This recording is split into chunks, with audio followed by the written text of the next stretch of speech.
सुनाई दे रहा है? ये वाला चल रहा है?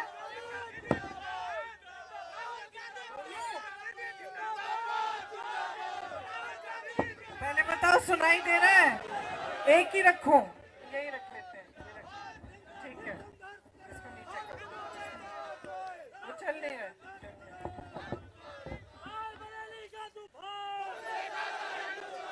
सबसे पहले तो मंच पर बैठे सभी हमारे जो साथी हैं उनका मैं इधर इस कार्यकर्ताओं की सभा में स्वागत करती हूं। खासतौर से किशोरी लाल शर्मा जी जो आज अमेठी के उम्मीदवार के रूप में मंच पर आसीन है।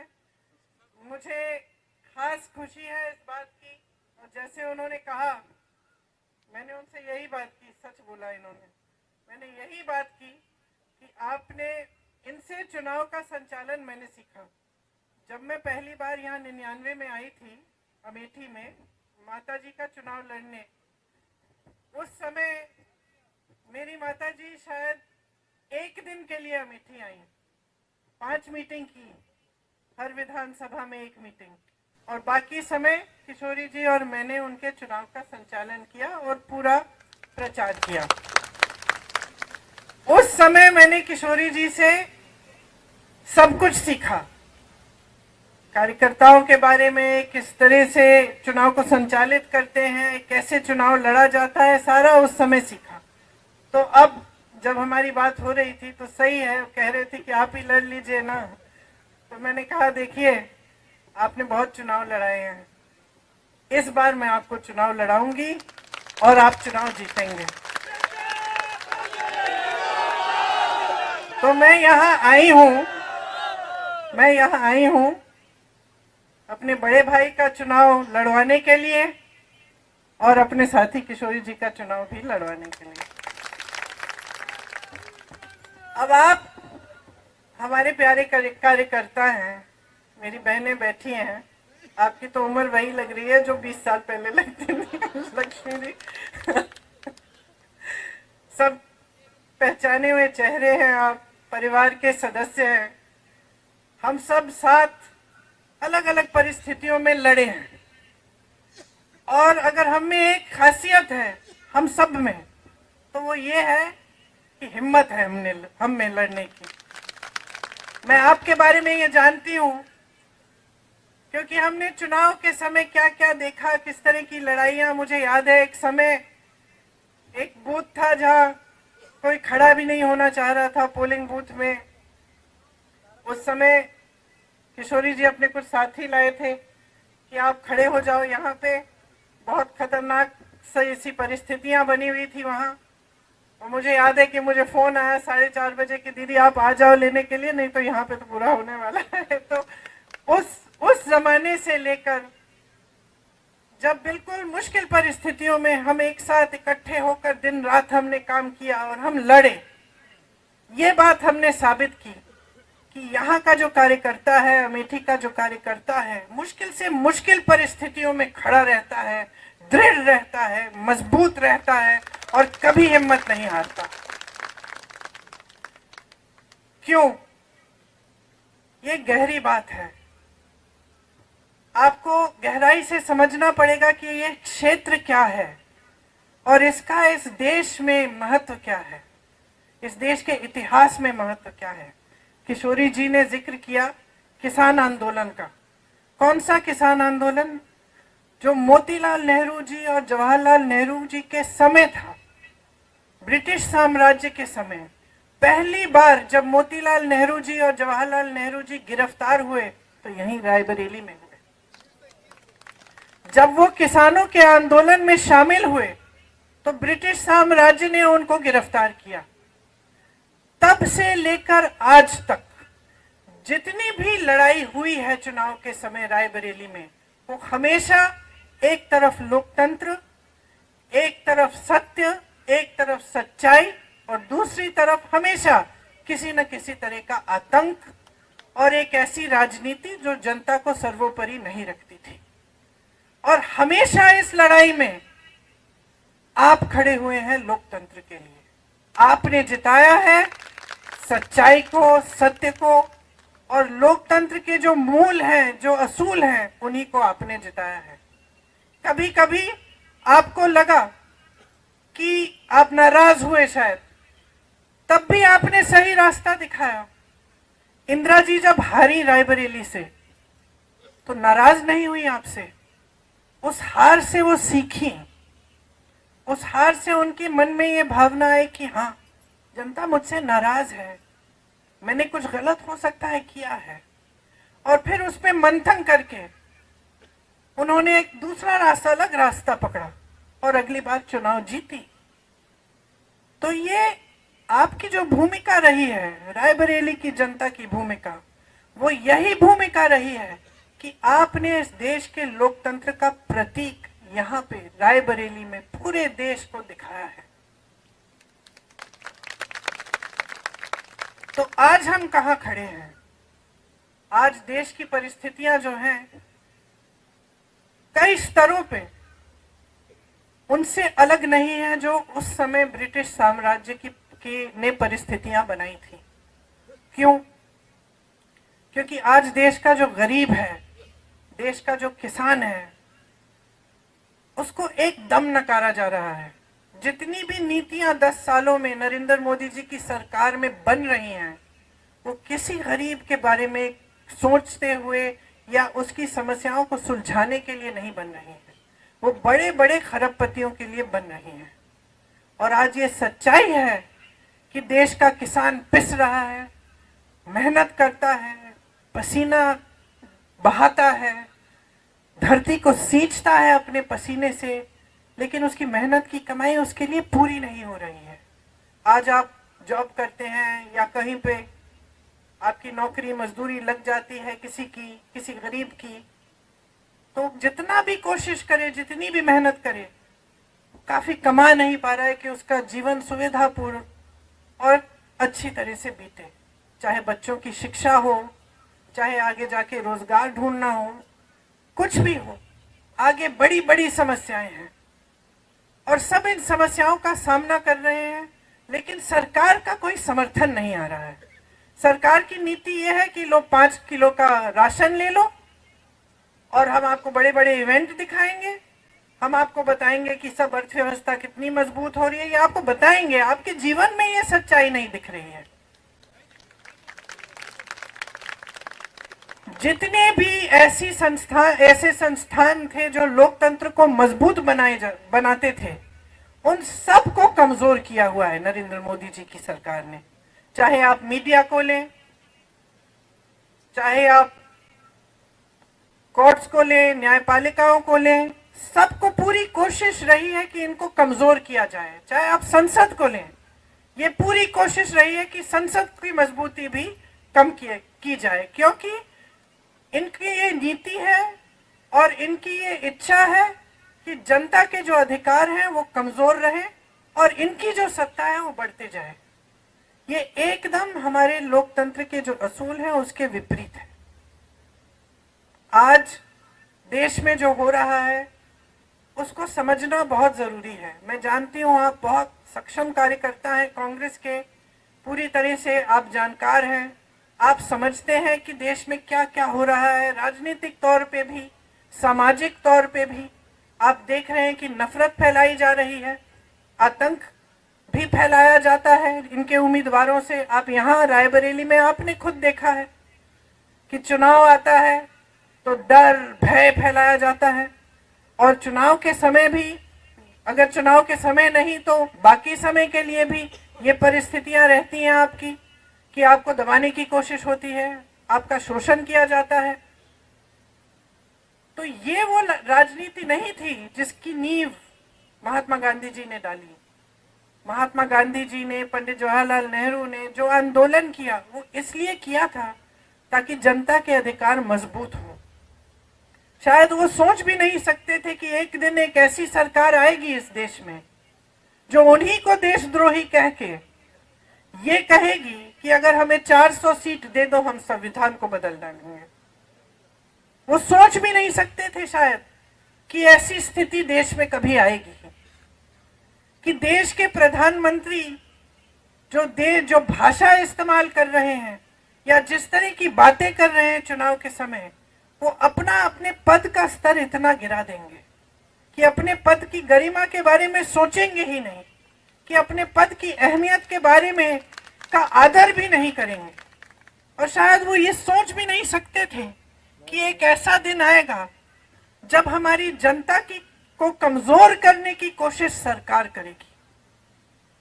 हमारे देश की, हमारे धर्म की परंपरा रही है। किसी भी गुरु की सीख आप देख लीजिए, पूरे हिंदू धर्म में, कल्याण सिंह जी, सिख धर्म में भी, सब धर्मों में जो भी परंपरा रही है, जो भी हमें सिखाया गया है, वह यही सिखाया गया है कि सेवा का धर्म होना चाहिए, सत्य के पथ पे चलना चाहिए, और देश में जनता जो है, जो गरीब है, जो किसान है, जिसके पास कम है, जो कमजोर है, वही सर्वोपरि होना चाहिए। यही हमारी राजनीति का हमेशा आधार रहा है।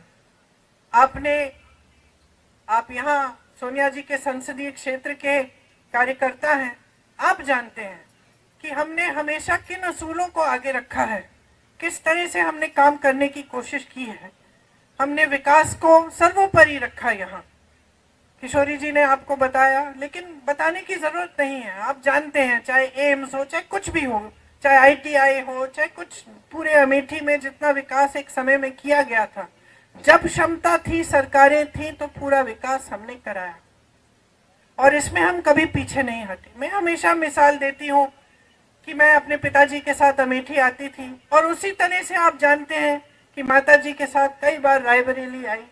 गांव में हम जाते हैं, जनता डांट देती है, कोई कह देता है कि भाई सड़क नहीं बनाई, हमने आपको नल के बारे में पूछा था, 6 महीने हो गए, साल भर हो गया, आपने अभी तक नल नहीं लगवाया। ये एक आपका अधिकार रहता है।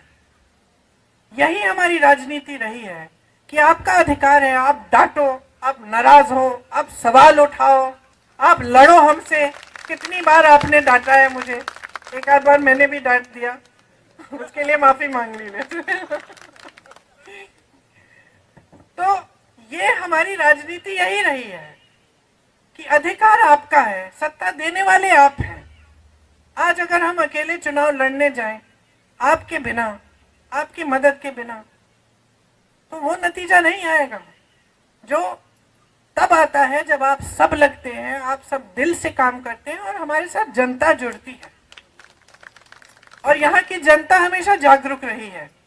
ये मुझे याद है सोनिया जी के पहले चुनाव से, जब मैं उन लोगों को बूथ में गई लेने के लिए, उस चुनाव से मुझे याद है कि यहाँ की जनता जागरूक रहती है, समझदार है। आप जानते हैं कि काम करने वाला कौन है, आतंक फैलाने वाला कौन है। आप जानते हैं कि हमारी सुनवाई कहाँ होगी और हमें धमकाया कहाँ जाएगा। ये आपको अच्छी तरह से ये सारी चीजें अपने क्षेत्र के बारे में मालूम है। और यहाँ की खूबी ये है कि सिर्फ अपने क्षेत्र तक सीमित नहीं, आप पूरे देश की राजनीति को अच्छी तरह समझते हैं। तो ज्यादा समझाना नहीं चाहती मैं जानती हूँ आपको ये सब जानकारी है, लेकिन देखिए आज देश में परिस्थितियां ठीक नहीं है। आज जनता की मांग है, महंगाई कम करो, रोजगार दिलवाओ, हमारा भविष्य मजबूत करो। और सरकार की बातें हैं कि हिंदुस्तान में चुनाव हो रहा है, पाकिस्तान की बात कर रहे हैं। लोगों को ये कहने की कोशिश करेंगे कि कर रहे हैं कि कांग्रेस पार्टी आपके भैंस चुराएगी, आपके गहने चुराएंगे। भय फैलाने वाली बात, जिसको आप अच्छी तरह समझते हैं, क्योंकि आपने बार बार अपने क्षेत्र में ये देखा है कि किस तरह से गांव गांव में जाके झूठ फैलाए जाते हैं, भय फैलाया जाता है, और ये कोशिश होती है कि जज्बातों के आधार पर, भय के आधार पर जनता वोट दे दे। और यही जो सिलसिला है, इसने हमारे लोकतंत्र को कमजोर किया है। आज अगर ये लोग चुनाव के मंच पर आकर पाकिस्तान की बात,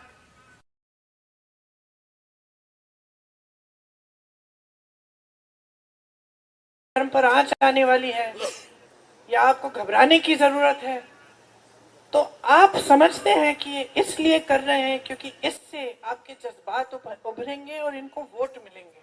और एक बार इनको वोट मिल जाता है, इनको सत्ता मिल जाती है, तो आपने खुद अनुभव किया है कि 10 सालों में आपके लिए क्या नहीं किया है, क्या किया है इन्होंने। जो जो प्रोजेक्ट ये दिखा रहे हैं अपने इश्तिहारों में, ज्यादातर वो प्रोजेक्ट कांग्रेस के जमाने में पास हुए, तब शुरू हुए, अब जाके बन रहे हैं। परिवारवाद की बात करते हैं, जितने भी लोग ये कहते थे कि परिवारवाद परिवारवाद, अब इनकी पार्टी में देखिए तमाम बेटे बेटियां चाची चाचियां सब इनकी पार्टी में इकट्ठे हो रहे हैं। फिर परिवारवाद की बात कहां गई? भ्रष्टाचार की बात करते हैं। सबसे बड़ा भ्रष्टाचार का तो स्कीम इन्होंने निकाला है, इलेक्टोरल बॉन्ड का स्कीम। इन्होंने तो इसको एक स्कीम बना दी, स्कीम बना दी कि जो भी चंदा देगा भाजपा को उसका नाम गुप्त रहेगा। जब नाम बाहर आए तो इनकी बदौलत बाहर नहीं आए। बाहर आए इसलिए क्योंकि सुप्रीम कोर्ट में केस लगा और न्यायाधीशों ने बोला कि बाहर निकालो लिस्ट, अब सूची देखिए। और ये सब बातें आपको समझानी चाहिए लोगों को, किस किस से चंदा लिया है। जिसने गुजरात में वो पुल बनाया, जो पुल गिर गया, जिसमें सैकड़ों लोगों की जिंदगी गई, उस पुल बनाने वाली कंपनी से चंदा लिया। वैक्सीन बनाने वाली कंपनी से 52 करोड़ रुपए चंदा लिया। जिसको धमकाया था, जिसपे छापे लगाए थे, उनसे चंदा लिया, छापे बंद। जिसपे केस लगाए थे, चंदा लिया, केस बंद या ठंडे बस्ते में। और इसका नतीजा क्या हुआ कि भाजपा दुनिया की सबसे अमीर पार्टी बन गई, दुनिया की सबसे अमीर पार्टी। वो आपकी भावनाएं कैसे समझ पाएंगे? आपने हमेशा जो काम किया है एक भी पैसा लेने के बिना किया है। आपको वेतन नहीं मिलता, आप कांग्रेस के कार्यकर्ता हो, आप जन सेवा करते हो, सेवा की भावना से करते हो। उन्होंने दुनिया भर का चंदा इकट्ठा करके अपनी पार्टी को दुनिया की सबसे अमीर पार्टी बना दी। और वो कहते हैं कि कांग्रेस पार्टी भ्रष्ट है, कांग्रेस के खाते बंद कर देते हैं चुनाव के समय, दो सीएम को जेल में डाल देते हैं चुनाव के समय। ये सब क्यों कर रहे हैं? सिर्फ सत्ता में रहने के लिए। इनकी बड़े बड़े खरबपतियों के साथ सांठगांठ है। 16 लाख करोड़ रुपए उनको माफ किए हैं। जो हमारा किसान 10,000 रुपए के लिए, 50,000 रुपए के लिए आत्महत्या कर रहा है क्योंकि वो कर्ज चुका नहीं पा रहा है, अपनी बेटी की शादी करा नहीं पा रहा है, उसके लिए एक पैसा माफ नहीं। आज ये है परिस्थिति और सच्चाई इस सरकार की। आप टीवी चलाएंगे तो आपको ये सच्चाई नहीं दिखेगी। आप टीवी चलाएंगे तो आपको सब सुनहरा दिखेगा। आपको दिखेगा कि देश आगे बढ़ रहा है, G20 हो रहा है, राष्ट्रपति और प्रधानमंत्री अलग अलग दुनिया के अलग अलग देशों की प्रशंसा कर रहे हैं। आपको बताया जाता है कि मोदी जी इतने बड़े नेता बन गए हैं कि वो चुटकी भर में युद्ध रोक सकते हैं पूरी दुनिया में। बहुत बढ़िया, रोकिए, फिर युद्ध रोकिए, लेकिन उसके साथ साथ एक आध रोजगार भी तो दिलवा दीजिए देश में। इतनी सत्ता है, इतने बड़े नेता हो, 10 साल से तुम्हारी सरकार है, जो किया है उसके बारे में तो बताइए जनता को। लेकिन जनता का इस कदर निरादर हो रहा है आज हमारे देश में कि नेता समझ गए हैं कि उनको जनता को कोई के प्रति कोई जवाबदेही नहीं है, उनकी जवाब देने की जरूरत ही नहीं है। एक बात मेरे मन में बैठ गई, जब मैं यहाँ 22 में चुनाव के लिए काम कर रही थी, बघेल जी आए थे और मैंने कहा था उनके लिए हमने आयोजित किया था एक प्रोग्राम जिसमें वो बिजनेस के लोगों से वो उनकी बातचीत हो रही थी। तो उसके बाद जब बघेल जी आए और मैंने पूछा कि भाई कि कैसा रहा प्रोग्राम, तो बताने लग गए कि दीदी यहाँ एक बड़ी अजीब परिस्थिति है। मैंने कहा क्या? कहते सवाल नहीं पूछते, ज्यादा थोड़े डरे हुए हैं लोग। तो मैंने कहा आपको क्या लगता है क्यों? तो कहते हैं दबाव रहता होगा, सरकार का दबाव रहता होगा। फिर उन्होंने एक बात कही, कहा कि दीदी हमारे छत्तीसगढ़ में तो एकदम अलग है। मैंने कहा क्यों? कहते देखिए, हमारा जब ध्यान काम पे रहता है ना, तो जनता हमको कुछ भी पूछ सकती है। हमें मालूम है कि हमें काम के आधार पर वोट लेना है, तो हमारी जवाबदेही जनता के प्रति रहती है। यहाँ पे क्या परिस्थिति है, उत्तर प्रदेश की बात कर रहे थे कि वोट लेने के समय नेता जानता है कि धर्म की बात करेगा उसको वोट मिल जाएगा,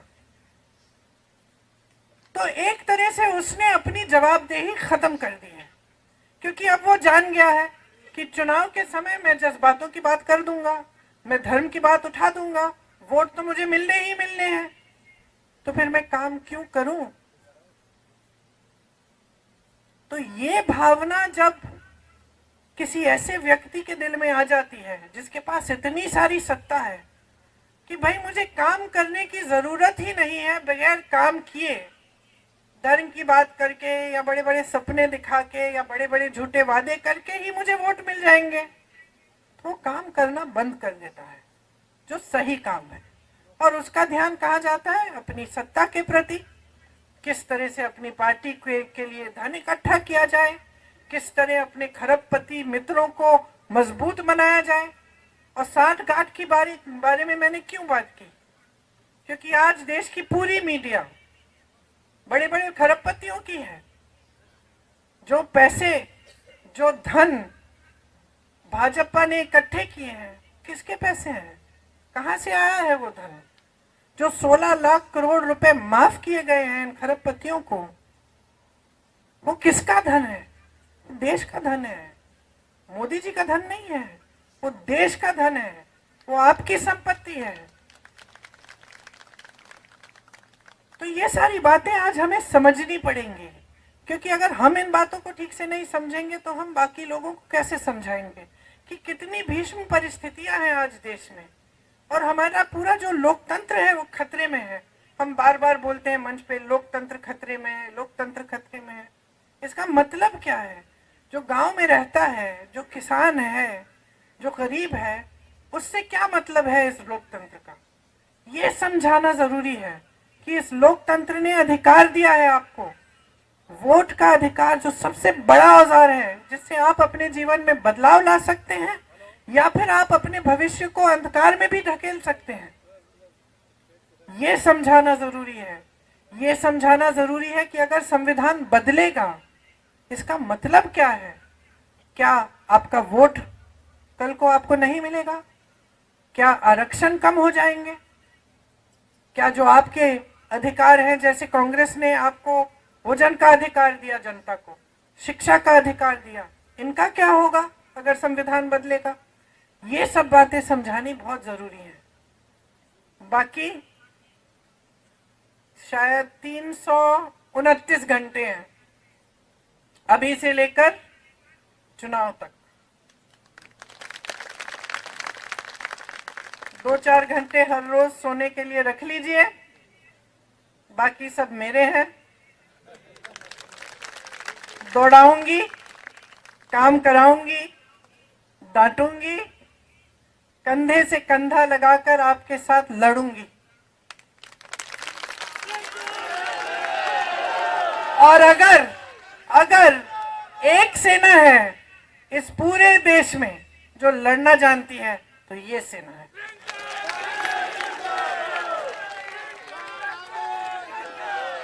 अगर किसी के दिल में भय है तो अभी पीछे हट जाए, इसके बाद में मैं पीछे नहीं हटने दूंगी। हमें लड़ना है, एक साथ लड़ना है, और दोनों अमेठी और रायबरेली में चुनाव जिताना है। ये राहुल भैया का चुनाव है, ये राहुल भैया का चुनाव है। हम सब के लिए एक निजी बात है, हमारे सम्मान की बात है, लेकिन इससे बहुत बड़ा चुनाव भी है। आज जो रायबरेली और अमेठी से संदेश जाएगा, वो इस देश के लोकतंत्र को बचाने का संदेश जाएगा। ये वो किला है जो भाजपा गिरा नहीं पाई पिछले चुनाव में। ये वो किला है जिसकी रक्षा आपने की, यहां से हमेशा इस देश को सही संदेश ही जाता है।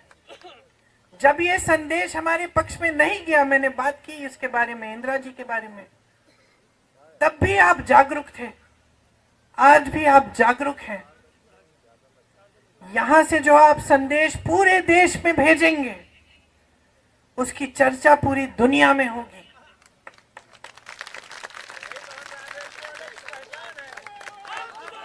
तो आपकी लड़ाई आज सिर्फ राहुल गांधी जी के लिए नहीं है। आपकी लड़ाई सिर्फ हमारे लिए, अपने लिए नहीं है। आपकी लड़ाई अपने गांव के हर एक व्यक्ति के लिए है, अपने शहरों के लिए है, अपने प्रदेश के लिए है और अपने देश के लिए है। इस मिट्टी के लिए है जिसके लिए बड़े बड़े नेता शहीद हुए। आज परिस्थितियां ये है कि इंदिरा गांधी जैसी शहीद महान महिला को ये लोग देशद्रोही कह रहे हैं। यहां आपके साथ कंधे से कंधा लड़ा के लड़ी, हमेशा सही पथ पर, सत्य के पथ पर चली। महान संघर्ष हुए उनके जीवन में, आपने साथ दिया। जब आपको टोकना था, आपने टोक भी दिया, साथ नहीं छोड़ा। ना उन्होंने आपका साथ छोड़ा, ना आपने उनका साथ छोड़ा। मैं तो नहीं छोड़ने वाली साथ।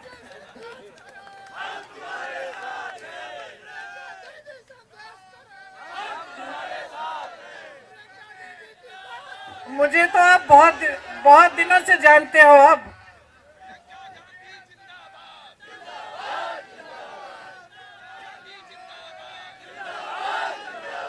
ये वो मिट्टी है इस देश की, जिसमें मेरा परिवार का खून मिला हुआ है, जिसके लिए हम आज लड़ रहे हैं,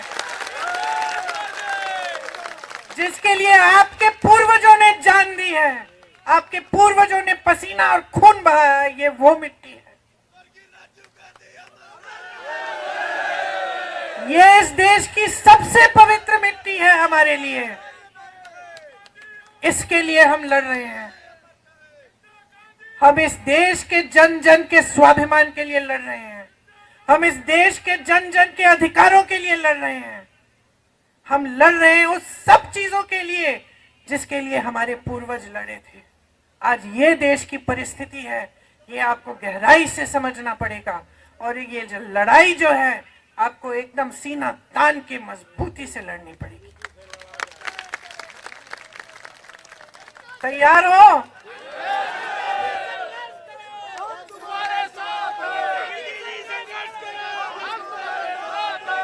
तो अब मैं यहां से हिलने नहीं वाली हूं जब तक 18 तारीख को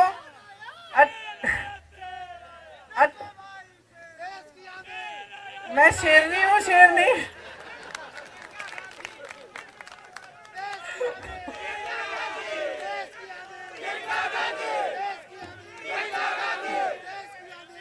देखिए, 18 तारीख को 5 बजे चुनाव आयोग मुझे कहेंगे कि आप चली जाओ। तब तक मैं यहाँ से हिलने नहीं वाली हूँ। हम दिन रात काम करेंगे। हम पूरे दिन भ्रमण करेंगे पूरे संसदीय क्षेत्र के और अमेठी के। रात को हम पूरी आपके कार्यकर्ताओं की मीटिंग रखेंगे। जो भी समस्याएं हैं, जो भी आपकी ज़रूरतें हैं, किस तरह से क्या करना है, आप आके मुझे बताइए। दरवाजे खुले हैं। पूरी दिन, पूरी रात मैं आपके लिए समर्पित हूं और मैं जानती हूं कि आप सब इस देश के लिए समर्पित हैं। धन्यवाद, धन्यवाद।